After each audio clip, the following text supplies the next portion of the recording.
ये बात मेरे कॉलेज टाइम की है। जब मैं कॉलेज एग्जाम की पढ़ाई करते करते बोर हो गई थी तो मैंने मोबाइल में ऐसी वाली वीडियो देखने का मन बनाया और देखने लगी। और एक दिन मेरे जीजू ने मुझे ऐसी वीडियो देखते हुए पकड़ लिया। उस दिन से जीजू मेरे साथ मेरी दुकान का उद्घाटन करने की जिद करने लगे। वे दुकान उद्घाटन करना चाहते थे, लेकिन हर बार मैं उन्हें उद्घाटन करने से मना कर देती। मेरी कॉलेज की परीक्षा नज़दीक आ रही थी, जिसके लिए मैं पढ़ाई कर रही थी, और हमारे घर पर ऐसा कोई नहीं था जो मुझे कॉलेज तक ले जाए। कॉलेज हमारे घर से काफ़ी दूरी पर था, इस कारण हमें एक दिन पहले ही कॉलेज जाना पड़ता था। फिर मैं जीजू को लेकर चली गई। मैं जीजू के साथ नहीं जाना चाहती थी। मुझे पता था जीजू को समय मिलते ही वो दुकान का ताला देंगे, लेकिन मेरे पास दूसरा रास्ता नहीं था, इस कारण मुझे उनके साथ ही जाना पड़ा। मैं उद्घाटन कराने के लिए बार बार मना करती, लेकिन जीजू तो मान ही नहीं रहे थे। घर से निकलने बाद पहुंचकर आज हमें कमरा किराए पर लेके रुकने वाले थे। मैं जीजू से 2 कमरे बुक करने को बोल रही थी, लेकिन इधर उधर घूमने के बाद पता चला कि सारे होटल के कमरे बुक हो चुके थे। फिर मैंने और जीजू ने एक ही कमरा ले लिया, और कमरे में जाते ही जीजू ने कहा, अब डिनर करके आराम करते हैं।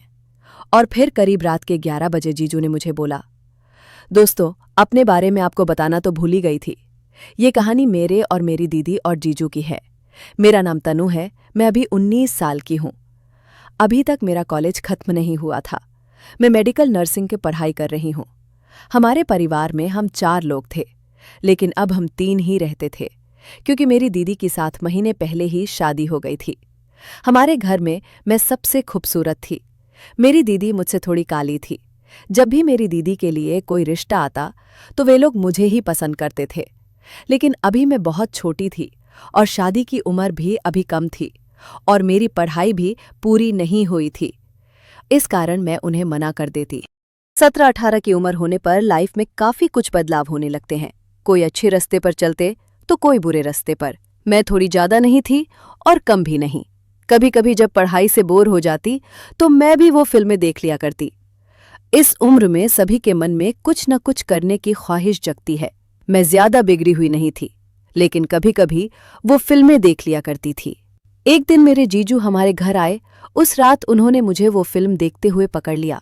तब से वे मेरे साथ उस फिल्म की बातें करने लगे। बात इतनी आगे बढ़ चुकी थी कि जीजू अब वो दुकान का उद्घाटन करने की बात कर रहे थे। वे कहते, तुम्हारी दीदी बहुत काली और मोटी है, इस कारण उसके साथ वो बात नहीं है। तुम अभी फ्रेश हो, तुम्हारे साथ बहुत अच्छा लगता है। लेकिन मैं जीजू को मना कर देती। मैं अपने दीदी के पति के साथ अपनी दुकान का उद्घाटन नहीं कराना चाहती थी। फिर एक दिन हमारे घर पर एक फंक्शन था। उस फंक्शन के लिए कपड़े भी खरीदने थे, तो माँ ने मुझे जीजू के साथ कपड़े खरीदने भेज दिया।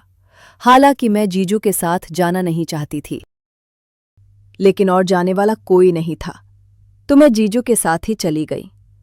बहुत सारे कपड़े देखने के बाद मुझे कुछ कपड़े पसंद आए, तो मैं उन्हें ट्राई करने चेंजिंग रूम में चली गई। मैं कपड़े देख ही रही थी, तभी जीजू चेंजिंग रूम में आए और मुझे से आकर बोले, कितने कपड़े देख रही हो? उस वक्त मेरे पास सिर्फ आधे ही कपड़े थे। मैंने उन्हें रूम से बाहर निकाला और उन्हें बाहर निकालते में मेरी तो हालत खराब हो गई। फिर मैंने और कपड़े देखे और ट्राई किए, तो मुझे कम ही कपड़े पसंद आए। फिर जल्दी से शॉपिंग करके हम घर चले गए।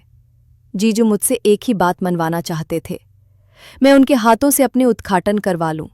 वे कहते, मेरे से उद्घाटन करने में तुम्हें क्या दिक्कत है? लेकिन मैं ऐसा नहीं करना चाहती थी। मेरी कॉलेज की परीक्षा भी पास आ रही थी। मेरी मेडिकल नर्सिंग की परीक्षा थी, लेकिन एक परेशानी थी, मेरी परीक्षा की और दूसरी हमारे कॉलेज की। इस वक्त हमारा कॉलेज बंद था। सभी बच्चे अपने अपने घर जा चुके थे। फिर भी कॉलेज वाले एग्जाम ले रहे थे। कॉलेज हमारे घर से भी बहुत दूर था। जाने में करीब 1 दिन लग जाता था। हमारे घर पर मुझे कॉलेज तक ले जाने वाला कोई नहीं था, तो दीदी कहने लगी, तू अपने जीजू को साथ लेकर जा, हमारे पास गाड़ी भी है, तुम्हें जाने में कोई दिक्कत नहीं होगी। फिर मैं और जीजू सुबह ही घर से निकल गए। करीब शाम के 4 बजे हम कॉलेज पहुंच गए, लेकिन हम कॉलेज में नहीं गए, हम एक होटल में रहने चले गए। जीजू ने एक कमरा बुक कर लिया। मैं 2 कमरे बुक करवानी चाहती थी, लेकिन जीजू ने मना कर दिया। खाना खाने के बाद जीजू कहने लगे, चलो हम पार्क में घुमाते हैं। मुझे पार्क में घूमने में बहुत मजा आता था, तो मैं जल्दी से मान गई। लेकिन जीजू मुझे पार्क की बजाय किसी जंगल में लेकर चले गए। रात के 9 बज रहे थे। जंगल बहुत ही डरावना हो चुका था। मेरे डर से पसीने छूट गए। जीजू मुझे लेकर घने जंगल में चले गए और जीजू ने कहा, अब तुम्हें मेरी बात माननी ही पड़ेगी, नहीं तो मैं तुम्हें इस जंगल में अकेला छोड़कर चला जाऊंगा। मैंने पूछा, कौन सी बात? तो वे कहने लगे, मैं दुकान का उद्घाटन करना चाहता हूं। मैंने कहा, मैं मर जाऊंगी, लेकिन दुकान का उद्घाटन कभी नहीं करवाऊंगी। तभी जीजू अचानक अंधेरे में छुप गए। मैं होटल जाने का रास्ता खोजने लगी।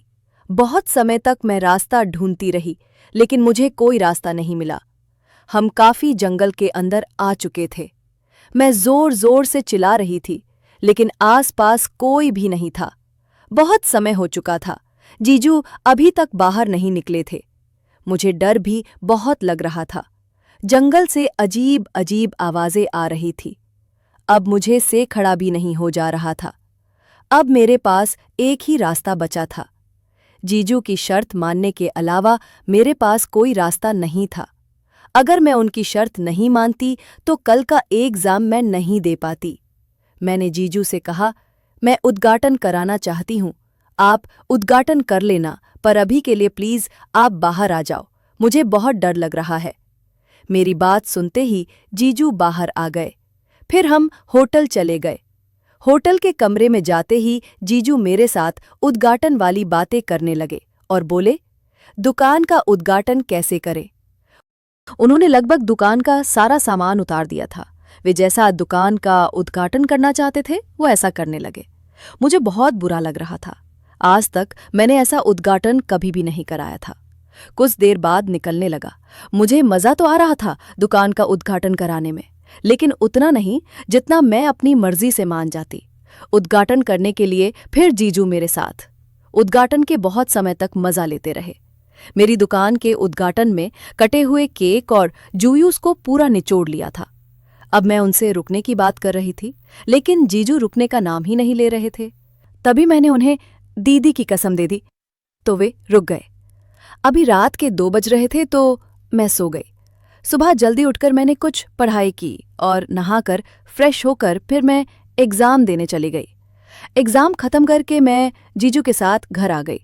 उस दिन से मैं जीजू के साथ किसी भी जगह पर नहीं गई, क्योंकि वो मुझे एक तो जंगल में अकेले छोड़ दिया था और दुकान का उद्घाटन भी बहुत अच्छा नहीं किया जैसे मैं चाहती थी।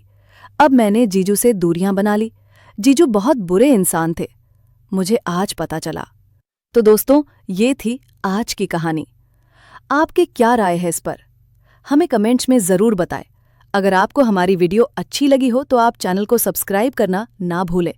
मिलते हैं कल एक और नई कहानी के साथ। और अगर आपको कहानी सही में पसंद आई तो दोस्तों के साथ शेयर ज़रूर करें और मुझे इजाज़त दें।